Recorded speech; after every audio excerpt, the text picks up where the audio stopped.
Welcome to STEM Unplugged, a monthly podcast designed to help you learn about STEM initiatives and to help advance STEM awareness.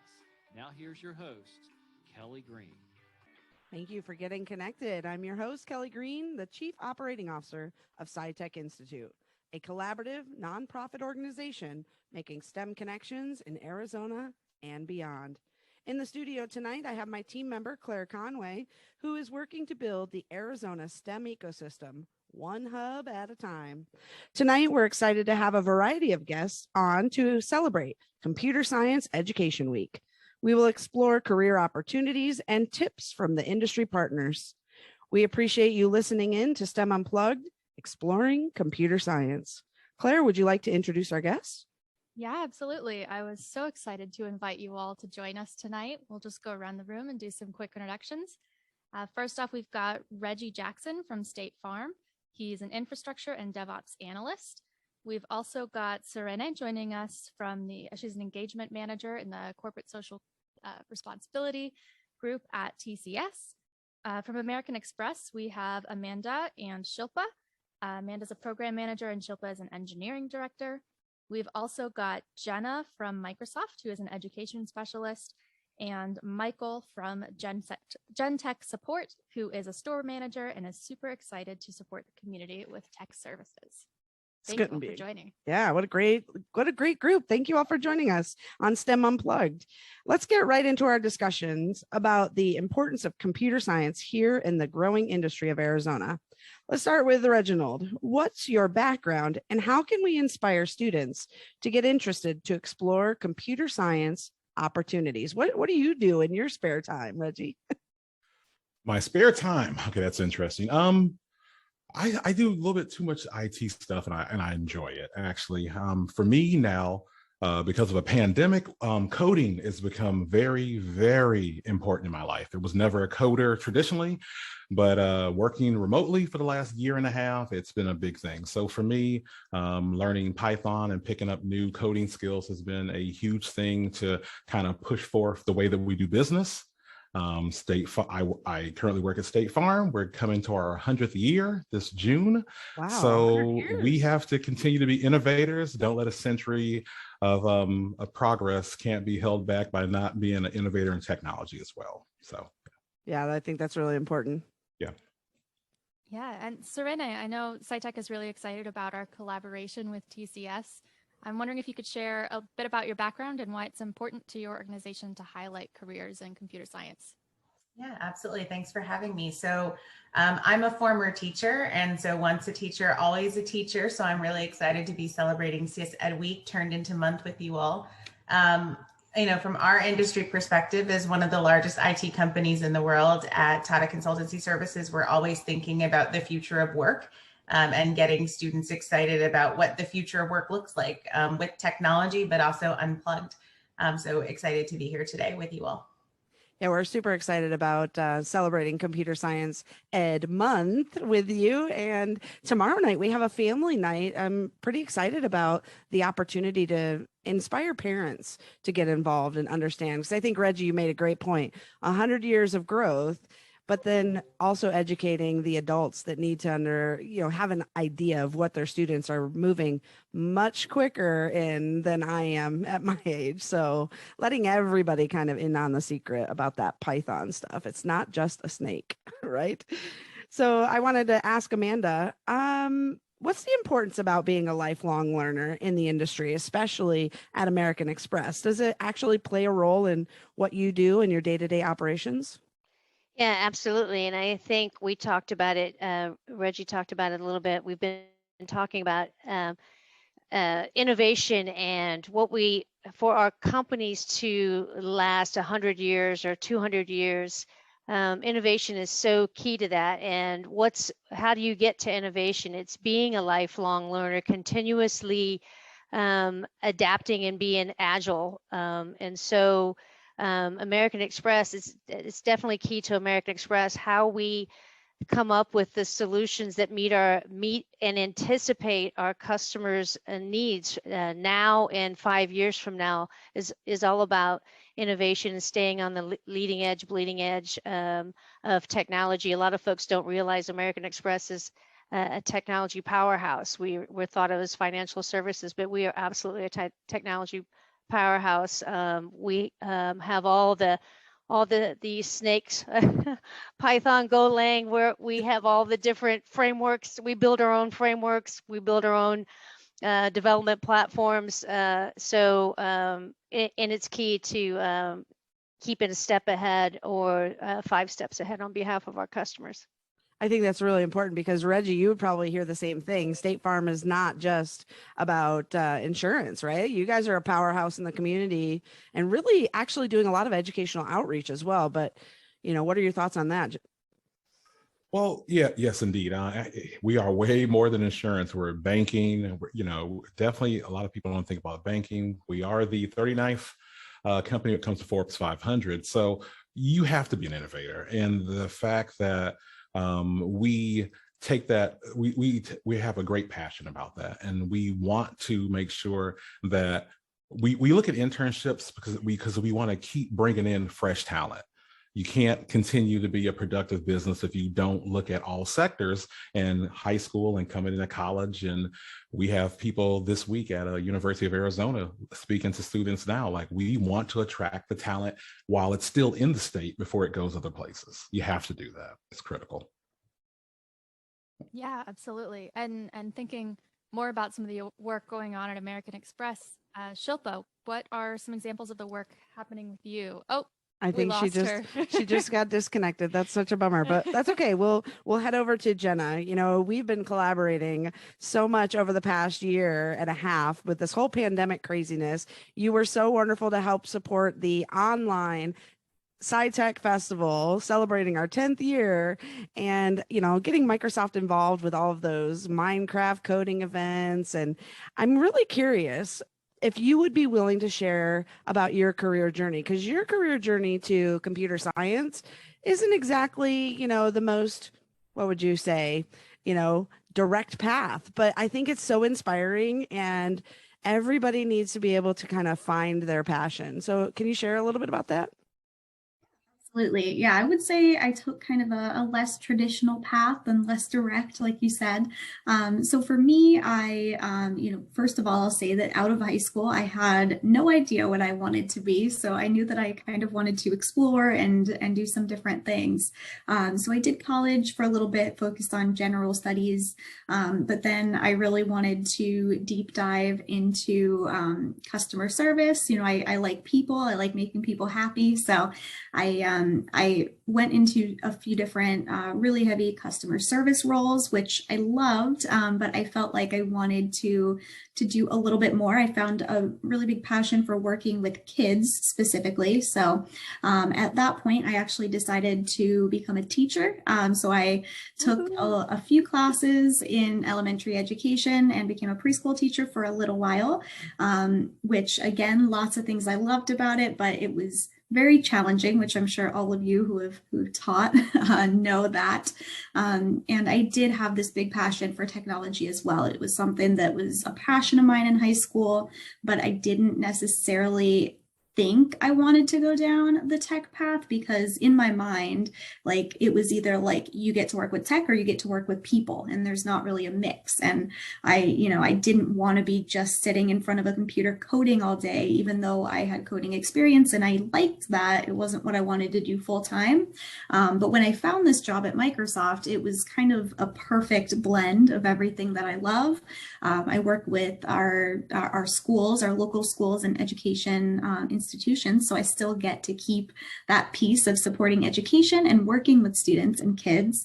And then I, of course, we're a huge tech company, so I get a lot of involvement in that tech side. And then also just the people side all around, getting to support businesses and communities and people from all different paths. So it ended up working out really well. And I think that the takeaway there is just, don't feel like you are pushed into one specific path. Just kind of think of innovative ways to combine everything that you like.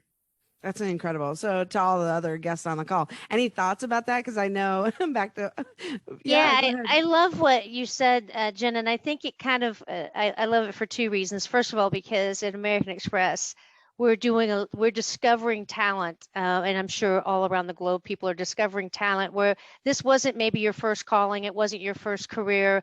I've known authors of children's books that make the most amazing Oracle DBAs. I hired someone a few years ago that graduated a 4-year degree in photography that is the most amazing front-end React engineer that I've ever met. So there's that aspect to it that gets me really excited these days. But I love what you said, and I sort of feel like the reverse. I came into it, I was an electrical engineer by degree, software engineer by trade, love what I do, love that tech aspect, and somehow didn't really understand that there are all these, there's the customers, and there's your colleagues, and there's the people aspects, and that's your ability to mentor and coach. And so I guess one of my takeaways in turn is I do a lot of those sorts of things that bring me great joy. And it's not a very narrow silo thing that you do, even in software engineering and in technology. There's so many different disciplines in technology and so many different ways you can contribute even outside of your specific training or field. So love it. Yeah, absolutely. That is such a great point. And I want to loop in Michael here, thinking as I'm meeting with some industry partners, especially in computer science and IT, I'm hearing a lot about these soft skills and how important they are, kind of like Amanda was just mentioning. And I'm wondering your thoughts. What soft skills do you think are important, and how can we create a pathway for students to enter that growing job market? So I think, soft skills are incredibly important, and I really try to motivate my team and the people I work with to, develop, to work together, teamwork, effective communicating, and also conflict resolution, because things don't always go as planned. And, a lot of times people think of, us IT people as, we sit, like my degree is in cybersecurity. So think of someone just sits in a dark room all day coding. A lot of people kind of think of us like that, or programmers who just sit in front of screens. But, it's really important that we can express our ideas to others, because if we can't do that, it's going to hold back the team. So yeah, definitely very important to help develop those. And I think, one way we can do that is by working together and working on team projects and collaborating and practicing effective communication, but also notice when we are kind of lacking in that communication. So like if we notice, someone is not communicating as effectively, or if we are making mistakes, just make sure to recognize those, and also, so we can be better in the future. As far as creating a pathway towards that, I think it's just something that needs to be talked about a little bit more, especially within, in high school. I think back, in high school we have our strong technical skills, know how to program, know how to do networking, those kind of skills, but no one really focuses on teaching us how to collaborate or work on a team, or how to resolve conflicts within your team. So I think that is just generating that awareness is something that we can work on to develop. And also, Michael, I think you would say, I think I've heard you say, and also learn how to fail and celebrate failure as a pathway to learning, right? Yes.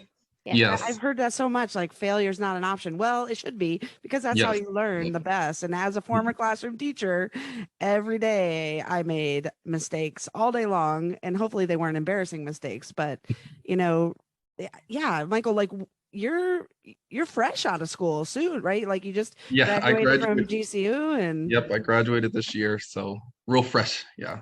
Now I think congratulations, woohoo, lopes up. But the idea of misconceptions is really great. I'd love to open this conversation to everybody on the call about what are the misconceptions, or one of those, about even your job, right? So we talked about State Farm, American Express, like what do people really think they are, and what do you actually do? Or are there misconceptions about a coder sitting in the basement with a hoodie on, click, click, click, click until 4 a.m. What are some of those misconceptions that we really do need to address in the community? How can we all take the next step, like tonight, having this podcast, and thank you all to our listeners out there, but really sharing and educating what is computer science? Where could it lead you? What path could you take into a new career? Or like Jenna, finding something that melds all of those experiences you had together. Anybody want to go first? I can. This is Shilpa. I know I had a lot of technical challenges to come in. So that's the first misconception, that if you are an engineer or a computer programmer, you're not going to have any challenges. No, you always have tech challenges at the crucial times. Well, jokes aside, one of the things that I have seen as some of the people I've seen people say, "Oh, you're working in computer programming. What do you do?" We say we create products, we create software. That sounds very boring. So, are you stuck in the same place, doing your own little stuff, not talking to each other? So, those are the common misconceptions I see, and I say no, it's not that. It's really you get to define what you want out of that particular role or of that particular responsibility. You do define. And at American Express, we do get that. You have to, if you want to be a maverick, you want to be an individual contributor. Some people do like sitting with headphones and not being part, not collaborating. They work best, and you can do that. But some people love being part of the team, asking questions, collaborating, brainstorming. That can be defined too. So I think we should not. You're not tied to a title. You're not tied to what you believe or the industry believes you should do. I think you have that opportunity, and you should take it to define what it means for you. Talk to your leader, talk to your peer, and make it work for you. What is fun, and to make you motivate to come to work every day. I think that's great, because Claire and I are, looking for ways to kind of peek behind the curtain, right? Like, what really happens over there at American Express? Or tell us more about Microsoft or TCS or even GenTech, right? The support systems you have available. What are some other misconceptions out there? Yeah, so I think some other ones is that, like we're just introverted people who just don't like to work together, or like you said, that we just sit in a room with our headphones. And I think that is a huge misconception. One of the favorite parts of my job is reaching out to schools and interacting with district administrators and collaborating with other companies and other people. And help me with my Google admin. I might need your help. That's funny. I was just working on that today. But yeah, so I think, a common misconception is that, yeah, we're just introverted people that are really closed off, and our only friends are those on the screen and stuff. So I think that is, once you kind of dive a little bit deeper, you can kind of see how cool the community is and how much fun you can have learning these things, and really challenge yourself to learn new things. And like Amanda was saying, being a learner every day, we're always something new. I think that is a huge importance when it comes to teaching students technology. Part of what we do is provide instruction to schools. And I think one of the biggest things is, there's no one in technology, there's no one person who knows it all about tech. No one person knows all of computer science or all of IT, but we can teach people to be autodidactic learners and learn how to find that information when they may not have the answer to their problem right now. And I think that is a huge thing, that, thinking that tech people, we know it all. We know all tech. We don't have any tech issues. But really, we've just learned how to troubleshoot and where to find the information and how to resolve those issues. So I think that is a big misconception, is that we just know it all and that we just sit in a room and stuff. I definitely think you know it all, because sometimes I don't know where to click on my computer and you're like, oh, it was right there. I had no idea. Oh. You know what, also, and let me just say this, since we're talking about misconceptions, IT is is an industry where you can really write your own ticket. We're not stuck in one little area, and really lifelong learning inside of your job is rewarded.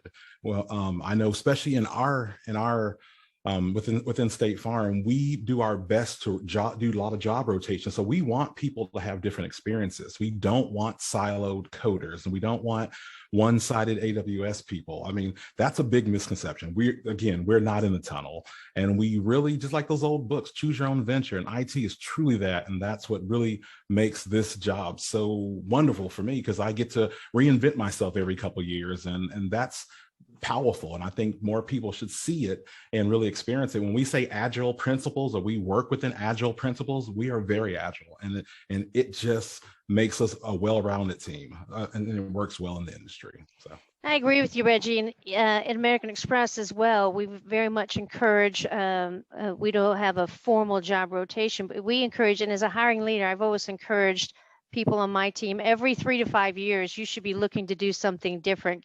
Some people want to do the same thing for 20 years or longer, and that's okay too.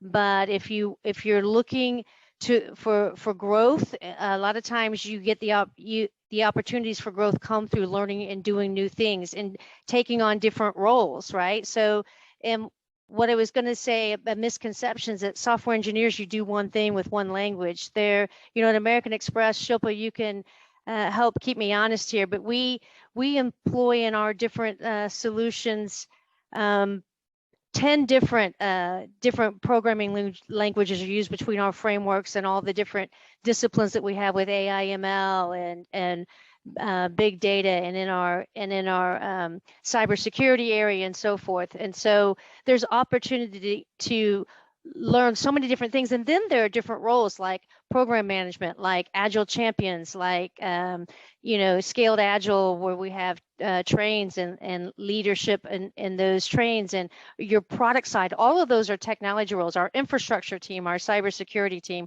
all of those things are options for anyone who wants to learn and do. And we have a particular vehicle at American Express that I'm just a huge fan of, and it's something we call 5+. So every year you take it like PTO and you decide if you want to go shadow somebody in a job, or if you want to train.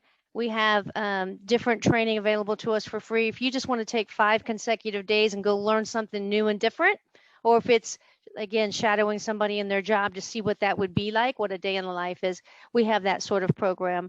And I just think all of those things are wonderful to help propagate and support, reinforce lifelong learning and agility for technologists. I think the other thing that I'll add too is, in Arizona, TCS supports over 50 customers. And when we're talking about Computer Science Education Week and students and getting them excited about these future jobs, one of the things that I think is a big misconception for students right now, especially when we're talking about underserved communities or girls, is that their kind of first love, or the thing that they're most passionate about, whether it be sports, whether it be video games, whether it be fashion, all those things that they love have skills that require problem solving. So we're constantly talking to our students and teachers to say, oh, you love fashion? Like, yes, I'm sure everyone's told you there's a ton of math in that. Or, oh, you love sports? Let's figure out how you dunk, like insert player here. There's problem solving in that. There's collaboration in that. And those skills are completely transferable to technology. So I think one of the biggest misconceptions that we're trying really hard at TCS to explore with students and teachers is that your first love can be part of the industry you're in. Your first love doesn't have to be technology. It doesn't have to be program management or technology, right? We're constantly thinking about you can't be things that you can't see, but let's start with the thing that you're passionate about, the thing that you're interested in, and let's figure out how that leads you to your career path. And hopefully there's some technology in there, and there's computational thinking and problem solving, but those two things can work together. TCS is a great example of, we have diversity in our customers, from retail to fashion to technology to banking and finance. Anything that you're interested in is a possibility. And so I think our biggest misconception that we're constantly trying to myth bust is that your future can be something that you love to do. And that's something that I don't think a lot of people have an opportunity to think about or to consider. Sometimes it's just about the realities of needing a job and providing for your family and that security. But there are possibilities that can help you bring those things together. So that's one thing we talk a lot about here at TCS. That's a great point. And especially here in Arizona, there are so many opportunities. I don't think everybody understands entry level, right? You're not necessarily going to be the project director when you first walk in. Maybe you just get your foot in the door. And I think, Jenna, you were going to share something, but that idea of internship, externship, take a tour, stop by, what's the day in the life of? But Jenna, go ahead and share. What were your thoughts? Yeah, I'll just jump in on that question really quick before we move on. But yeah, I think everybody has shared some really great perspectives on that. I think one of the misconceptions that I see a lot at Microsoft is like, oh, Microsoft is, you know, a big corporation, so they must be scary, and, you know, they don't, you know, don't support the little people or whatever. So definitely something that we work really hard to show is not the case here on our local team. You know, we really are here to build those relationships one-to-one. You know, it doesn't matter if you're a small charter school with just a few teachers, or, you know, a small community organization, whatever it may be. We really are here to, you know, to support everybody. That's, you know, that's our mission statement, is to empower every person and organization. And we really try to live that every day. And then just kind of the flip side, or the other side of what I see misconception wise, especially working with students a lot, which I do, is like that you have to know everything to be able to work at Microsoft. And I think a lot of us kind of alluded to that, but you know, people think, you know, oh, well, Microsoft does so many different things, so, you know, I can't work there because I don't know every one of those things. But I actually feel that it's really the opposite, where it's like we do so many different things. So if you know any of those things, you are a great fit at Microsoft. So, you know, definitely always want to encourage students or whoever, you know, is interested in a potential career with Microsoft, that, you know, that you don't have to have a ton of tech experience, really any tech experience actually, and you don't have to know one specific skill. You know, we have legal teams, we have like all these different things that you might not think of initially when you think technology company. Yeah, I think that's a great point. And even ideas of how do you, you know, get there? What's the pathway? So we can also talk about that as a group of, how did you even end up where you are? Or the idea of these internships, externships, tours. But then once you're there, right? Did you have any mentors that really continue to inspire you to keep you there?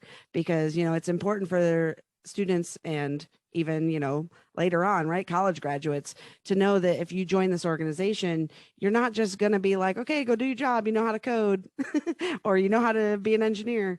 No, we're going to mentor you. We're going to work together. It's a project community. And, you know, what are some of the support systems that your organizations have that I know for, as a personal non-tech individual, right, I use my personal devices, things change so fast. I can hardly keep up. So how do you keep up at your sites? I can jump in first if we want, since I was talking a little bit. But yeah, so at Microsoft, it's one of my favorite things about the company. I've been here for 5.5 years because I really love all of the support that I've been able to get from my team and from other teams across Microsoft as well. And I think I see that I see like multiple different sides that are all equally important. So first I see, you know, support with my actual job. So if I'm struggling with, you know, with whatever it may be, the new technology, new initiatives, anything like that. I've been really fortunate to have very supportive managers, supportive peers. We, you know, I know we talked a little bit about soft skills earlier, and 100% agree with all of that, because teamwork and collaboration and all of those things are huge in my role as well. So I definitely have seen a lot of support from my team. And then the other side, I feel, is, you know, supporting each person on a personal level. So making sure that we are, or doing what they can to support us in feeling, you know, comfortable coming to work as ourselves, being able to show all parts of ourselves, you know, supporting us when we may not be feeling our best. All of those different things I think are really important as well. So we have employee resource groups, we have, you know, great benefits, all of those different things, which I think are, you know, equally as important to make sure that we are able to show up and do our jobs effectively. And then we have a really big focus on diversity and inclusion, which I think ties right into that, to make sure that not only are we able to bring ourselves, but we are also able to be accepted because we are fostering that culture where we all can accept each other, learn from each other, and just create a better environment altogether. Great points. Yeah.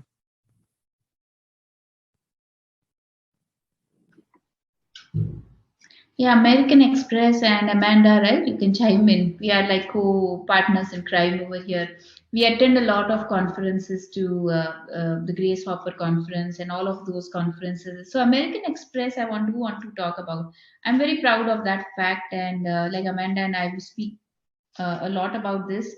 That gives us paid forward is a great thing. You know, as when we were growing up, we personally, at least I can speak for myself, I was not aware of the whole mentorship concept. I was not aware that such a thing exists. So it was like mostly books. Google was just either Google or look at books. Even asking others was not so, because you don't have anybody to coach, anybody to guide you. You know, if you ask someone, will it look good? Will it look as if you don't know anything? Who can help us? So those were all the questions in my earlier career, I remember. So I believe I'm very happy with American Express over the last several years. American Express has done great in that space, where it has created a lot of there are a lot of avenues. So let me start with some of those avenues. If you have to look at is communities of technical practice, CTPs as we call. And the idea behind that is, if people are collaborating over a certain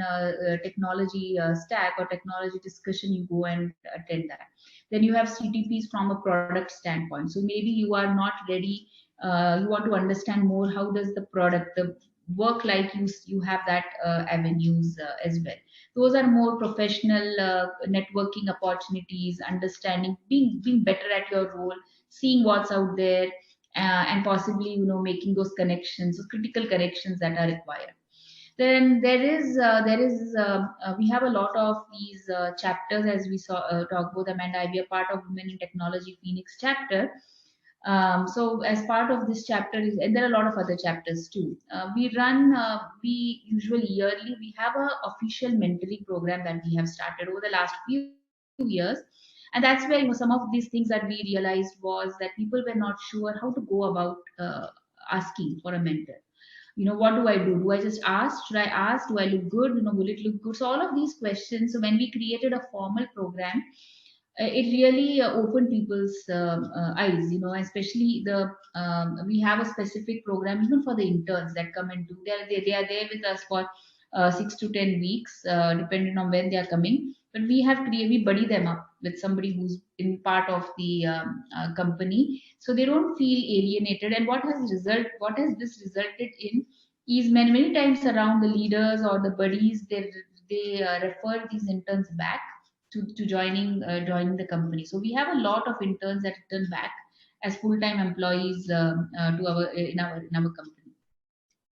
Additionally, we have sponsorship program, we have advocacy. So there are a lot of these programs that have been created, which gives that, I think many times we have seen the hesitancy, people don't know where to start. So with this now people know where to start. And we have all people like us, I hire a lot, we go to a lot of these college recruitment program, and one of the things we do talk about is our culture, our mentorship culture, our sponsorship culture. So I want to I know I probably took a lot of her time, but and Amanda, I speak for her too, we are very proud of this culture that has been created at American Express. I have nothing to add. You did a great job, Shilpa. I love that American Express supported our chief science officers with the mentorship program as well. I think, doing that for your interns, doing it for your team members, and then also reaching back out and supporting the programs, even here from SciTech Institute. You really have mentored our chief science officers in a way that they had no idea what happens at American Express, and now they have a little bit better picture. Reggie, do you have any thoughts on this topic? I do. Mentoring is truly key. What I like with State Farm, first off, truly living off the like a good neighbor. We assign mentors when individuals come into the company. We find someone who's non-management, and it's a big company, so we don't want someone to feel like they're a small fish in a huge ocean and don't know how how to navigate it, but we team people up because we don't want somebody to get closed off. We don't need silos. Technology is the one area we do not need silos when it comes to how people work. And so the good thing about it is that even for myself, when I came into State Farm 6 years ago, I was kind of thrown off because my mentor is about 15 years younger than me. But yeah, I guess, you kind of, it happens, but was an amazingly sharp individual. But the good thing about it is his experience within State Farm is he was able to, navigate me in different places. And have you thought about this? Like, no, I'm not really interested in that. But he's like, no, look here, look there. And I'm grateful for that because it actually took my career in different directions, things that I never thought I could do. And I kind of went in kind of tunnel vision thinking like, okay, I'm just going to work this one path. I like AWS. We're going to go AWS. I like Hadoop. I want to do this. And they're like, you got to think wider, think bigger. And I'm grateful for that because you end up making better future mentors. And then those mentors become mentors to your CSOs. And that's kind of what engaged me to want to do it. And I think it's a great thing. And it should be key when it comes to attracting new talent to your company so they can kind of pass that cultural love on to new employees and new internships and whatnot that might happen with the company. So, yeah. I have a personal shout out to Reggie for meeting my sixth graders when I was actually a classroom teacher through the Maricopa County Education. It was Makisa back then.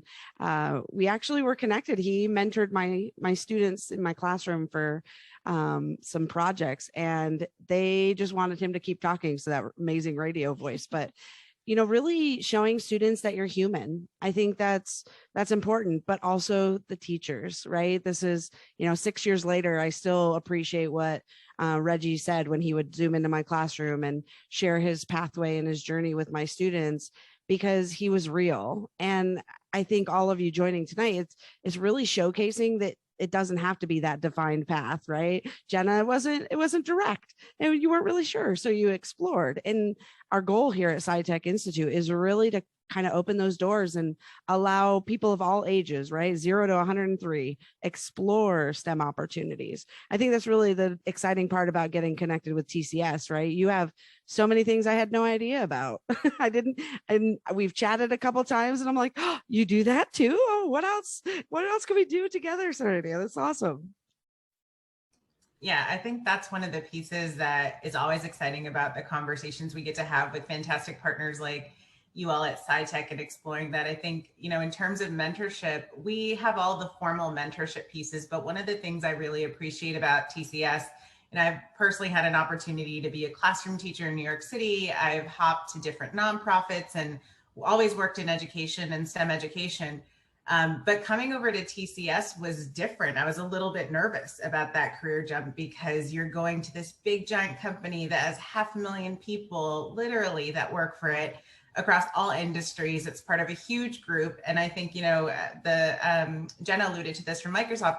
One of the biggest pieces of advice I got in my nonprofit career was actually from one of your colleagues who's still at Microsoft, Jenna, in New York. And he said, it's not just about bringing people in, it's about how you keep them. And I've always thought about that in my career here at TCS when we're working with teachers, when we're working with students. But I think one thing I deeply appreciate about TCS is we all want to have a sense of purpose every single day when we wake up. And the opportunity to wake up every day and have purpose comes with transparency and accessibility.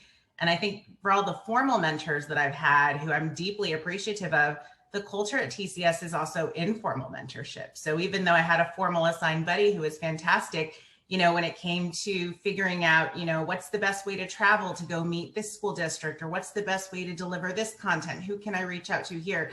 Those informal connections and mentorship, I think, are just so powerful.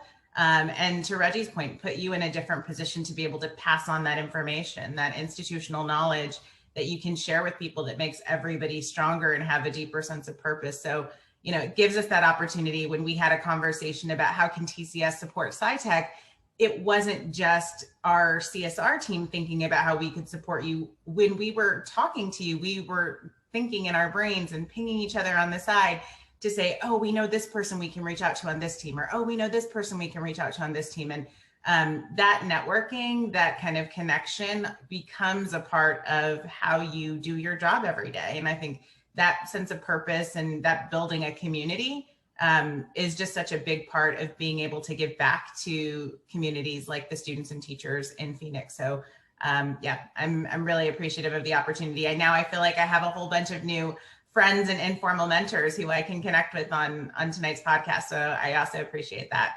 Yeah, like me, and Michael is going to help me on a lot of things. But what about for you? I know you're just starting your career. How are you feeling at GenTech support? Yeah, so GenTech has been really amazing, and I really fell in love with what we do and how we are able to first help a lot of students in the Phoenix area, but also create that pathway for college students. So I started last year when I was still finishing up my senior year, and I started as an instructor teaching in the schools.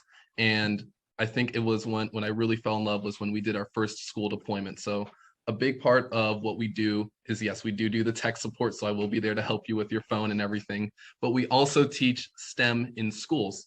So we bring the curriculum, the equipment, and the instruction into schools to help facilitate that within school districts around Phoenix. And we are starting to grow that around Arizona and the Valley as well. So I think for me, really fell in love after teaching my first class was when we gave the computers to the students. So part of one of our programs is we teach kids how to build computers and teach them the inner workings of a computer, teach them a little binary, some networking, and they get to develop some computer science skills. And then they also get a computer back for free. So that's just something that is included in our programs. And seeing the impact that it made on a lot of those students doing that was like huge to me. I know, like for me personally, and I'm sure there's a lot of students who may want to get into tech. I didn't have my first computer until I was leaving to go to college. So when all throughout high school, didn't have one. And for some of these students, for these elementary and middle school kids, this was their first computer as a family. Saw some families that were even, tearing up because it's such a big opportunity for them. So that is one way we are trying to create a pathway for students at a younger age. But then it also helps out for the instructors like myself at the time by, giving them a job that is in their field. The reason I left my previous job, all throughout college, I was working in a restaurant, working back of house in the kitchen, loved it. A lot of character development working there, learned a lot, but that wasn't what I wasn't paying to go to school and work in a kitchen. So, decided to take a jump and apply here. And, that is what we want to do, is create that pathway as an entry-level job for tech students, for STEM majors, because they are the ones we have a lot of knowledge. We are studying this. We know a lot about technology. So being able to teach that in schools and help students is a really great opportunity. And within the company, we do have a lot of opportunity for growth. Like I started as an instructor. Now I'm managing the store and some of the other operations around the company. So we are trying to create that pathway, not only for the younger students, but also for college students that are teaching or working with us. Well, I think you made an incredible point, right? Not just learning it, but being able to teach it to others.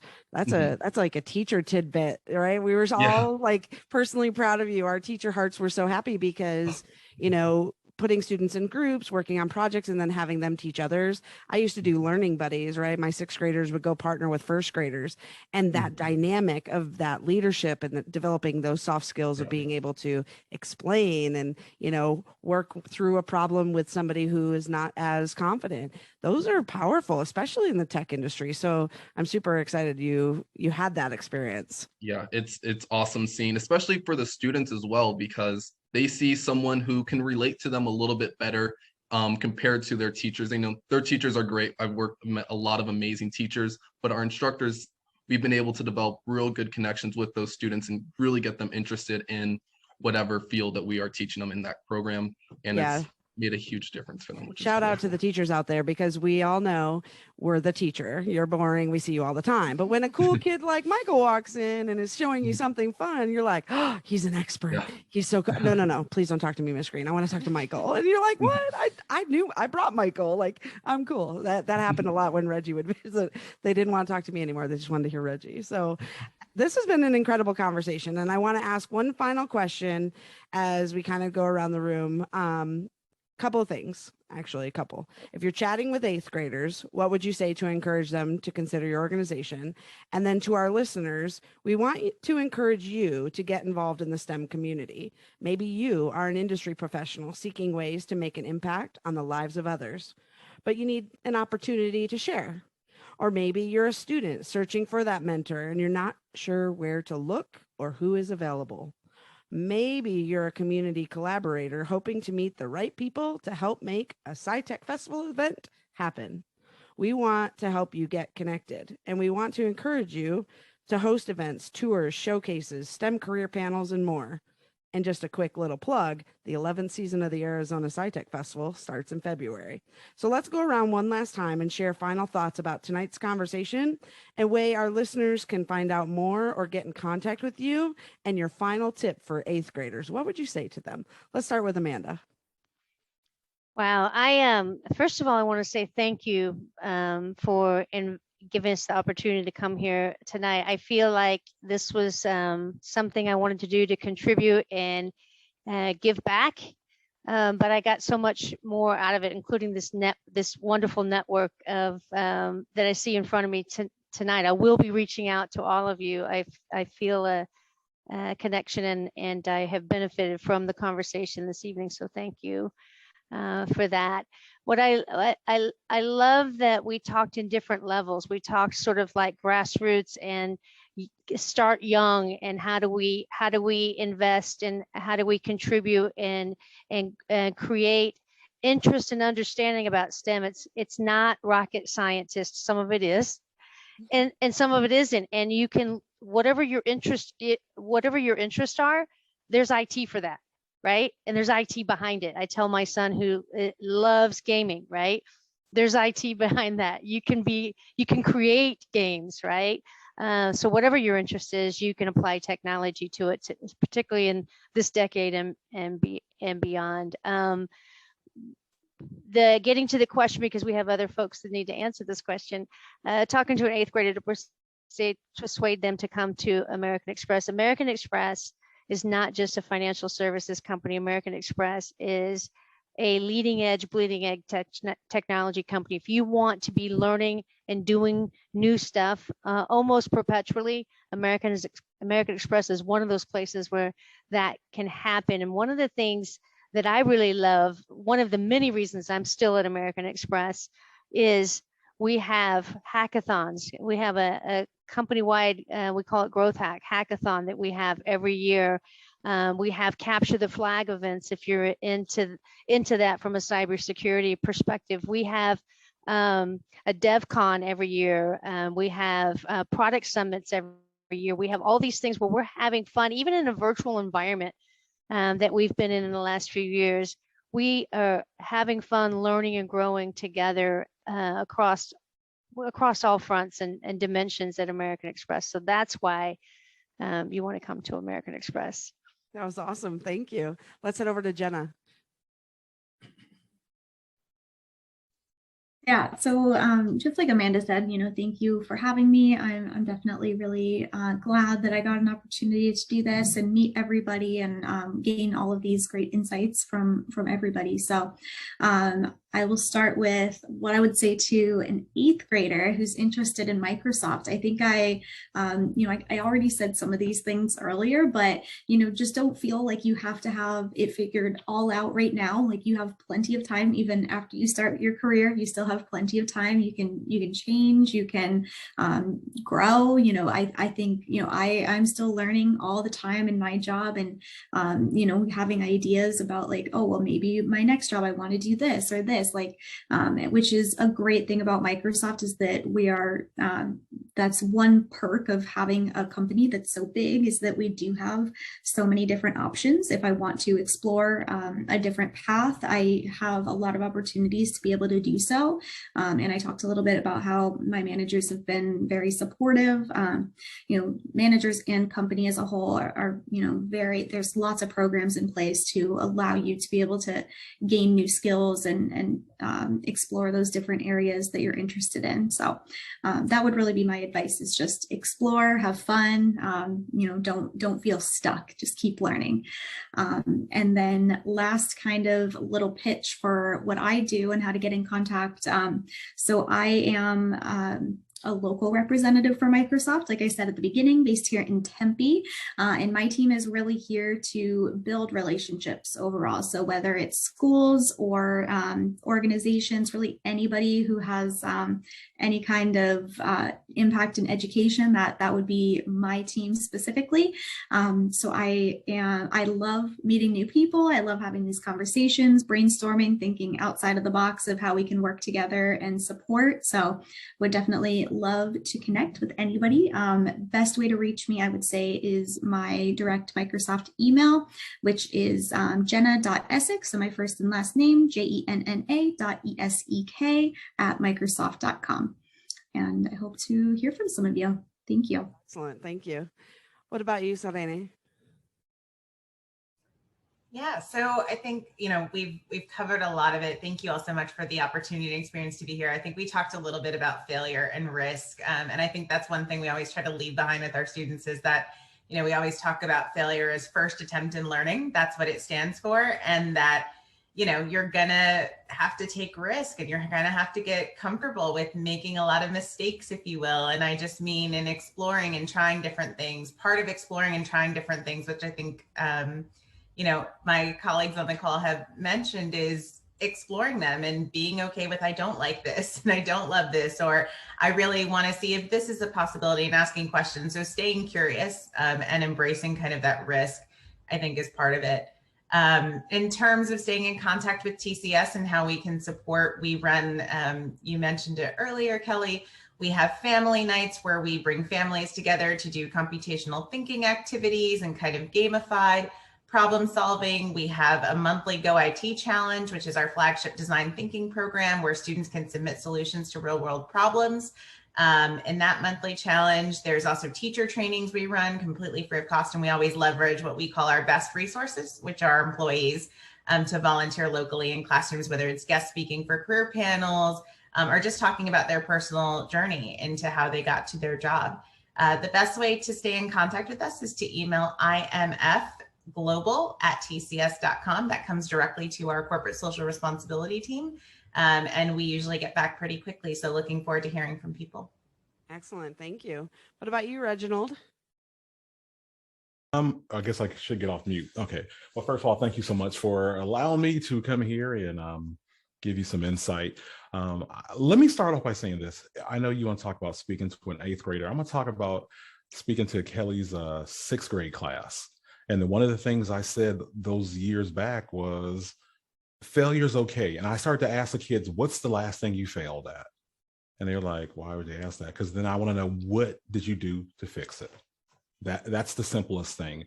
And I've learned when it comes to talking about State Farm, once you get past the we're more than insurance, we're this, that, and other, my biggest thing to sell State Farm is to engage what the 8th graders, 6th grader, whoever wants to listen to me, connected to what we do every day. What do you enjoy doing? How can I make that work? Because it's definitely here. I run into engineers, kids say, I want to engineer things. What does insurance do? Well, national traffic safety boards and whatnot. We have to rate vehicles. They get in that. You see those crash tests and whatnot. There's things out there. But the big thing is I had to relearn how to make the passion for my company match what these students want out of life. And so my best thing I can say without kind of getting caught in a ramble, the best thing is for an 8th grader is fail, learn from it, and ask a lot of questions. Never stop asking questions. That's still been key for me. And it's still key for me in my everyday job. So I connect to students that way. But as for State Farm, State Farm /careers, you could speak to someone through our human HR and through human relations and what resources, excuse me. And they also will speak about internships. Internships are not just for college students. The best thing a person could do, if they're actually in Tempe, we're at Marina Heights, so we're right down the street from Microsoft. I used to go there and see the food trucks. But you can stop and talk to somebody. And if you talk to me, make sure you have a lot of time, because I'm going to talk for a long time. But the thing about it is, just don't be scared to ask questions, and try to connect with these students any and every way you can. And those sixth graders taught me a lot over the last 6 years, because that was my first year at State Farm, and it's been a great ride, and I hope for it to continue. So again, thank you so much, and that's it. I'm curious, is that a gecko on your shirt? That is my pen. I still have my pen after all these years. I found my pen. I was like, that makes my heart so happy. Yeah, I still have my pen, and I'm very proud of it. And yeah, so it's not a gecko. You don't go there. But yeah. I spot our logo. Yeah. Oh, we're gonna have you close the show with your cool radio. Okay, but no, it's the first pen, and I cherish it. It is one of my favorite keepsakes, and I just hope the good memories continue. And I'm here if you ever need me. Thanks a lot. Thank you so much. All right, Michael, what about you? Well, first off, it was wonderful meeting all of you and getting to be part of this discussion. I'll get right to it. I guess if I was speaking to an 8th grader, which I speak to a lot of them here, one thing I tell them is that try a lot of different things and embrace the failure. There is so many different parts of technology that there is something for everybody. That's one thing I say. We have programs for everybody, whether you're interested in design, whether you're interested in networking, programming, game development. I have 10-year-olds that are making games in Unity right now. And we are doing 3D printing, and we're doing CAD design, a lot of stuff like that. It's a lot of fun. But also, ask questions, and YouTube is your friend, especially now for kids. Definitely online resources are your friend. I have learned so many skills, probably almost as much as I learned in school, out of the class, on YouTube, on Coursera, on Udemy, on platforms like that. So I would tell them, ask questions, look online, use your online resources. Those are free available resources to all of us. And also just try a bunch of different things. That's really what I tell the kids to do, is to try a lot of different things. We have, for example, you can't really see it, but there is a wall of robots and different activities for the students to do in all different fields that we do here. So yeah. And as far as reaching out, best person to reach out to would probably be myself. So that would be Michael at gentechsupport.com. And then also visit the website at gentechsupport.com. And then there is a contact us page on there as well. Perfect. And Shilpa? Yeah, I think everyone has covered great points. I think just one additional point I could think of was all software in most of the fields, but in software and in STEM specifically, one of the skill that I don't believe is taught is problem solving. If you look at any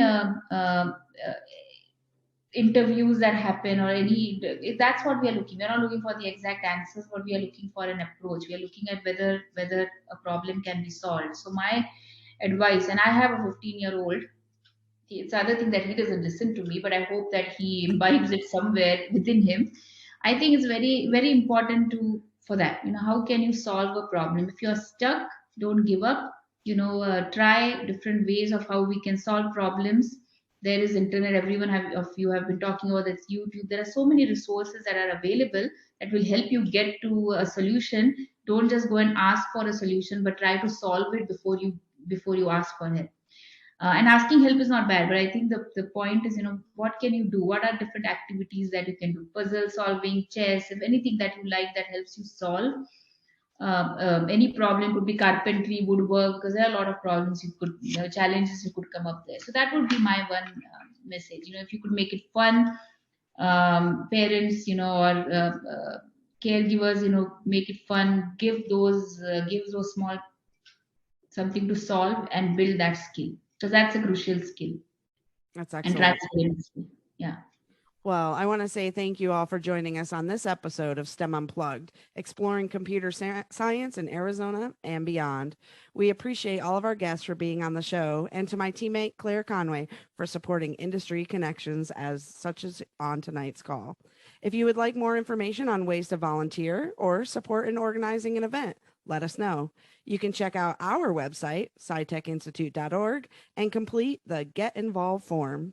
A quick shout out to all educators, students, families, and community members, and of course our industry partners here tonight, celebrating Computer Science Ed Week.